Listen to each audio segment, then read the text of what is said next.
Come on, pup. Koalas, kangaroos. Come on, piggy. 3 horses. There are definitely pluses and minuses to rescue work. It's hard not to fall in love with them and want to take them home with you and give them a proper, happy place to be. When disaster strikes, it's Doug to the rescue. Oakland resident and videographer Doug Thron has chased down climate catastrophes around the world to save animals from hurricanes, fires, and floods. Now you can watch his adventures in a streaming series on Curiosity Stream. Joining us this morning is Doug himself.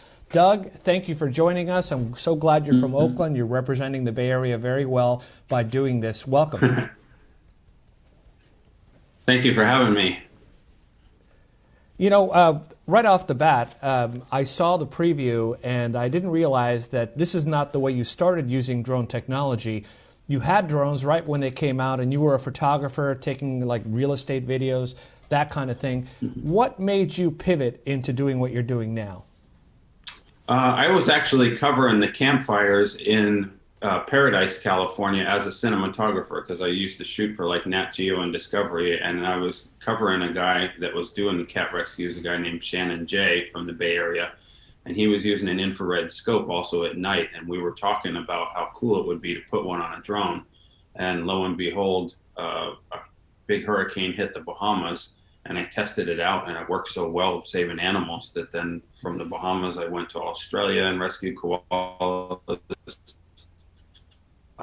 Oregon to rescue cats and dogs, and Louisiana rescuing cats and dogs after the hurricanes. So I tested out this new technology, and it worked so well that I ended up making it my life mission now, rescuing all these animals. Doug, allow me to ask you kind of a geeky question. You kind of answered it right there, but how do you outfit a drone that's meant to take pictures with some of this technology? You told me about what you just did. Is it difficult, and are more people starting to do it? I'm the only one that does it that I'm aware of, but my hope is to train others and get other people to do it. But these drones with the infrared equipment and spotlights and zoom lenses and all that, they're pretty fancy. They're typically used for doing like inspections on solar panels and buildings and stuff like that. But I'm the only one that I know of that's using it for rescuing animals. But I hope that will change over time. But these big drones are really technical to fly. They're about $40,000 in price, so you definitely really got to be well versed. I was a seaplane pilot before I started flying these drones, actually myself.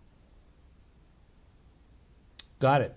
So how do you decide where you're going to go in the world? Because as you said in one of your videos, there seems to be always a disaster going on. So how do you pick which areas you're going to be needed in and where you go help? Yeah, I pretty much go to wherever is the biggest disaster, where I could be of most help, such as the Bahamas after the Category 5 hurricane, Australia when the fires basically burned, hundreds of thousands of acres up and down the whole coastline, was able to rescue dozens of koalas. And then, from there, different places like Louisiana and Talon, Oregon after hurricanes and fires. So, yeah, it's based on need where I would be able to save most of the animals. All right, Doug. Well, you're doing some good work. I really enjoyed watching. I got a little preview of one of the episodes, and it's perfect for, I'm a photographer myself, so it's perfect for a tech guy. It's perfect for a guy who likes animals. So it has a lot to offer. Thank you for joining us. Yeah, thanks for having me on. Much appreciated.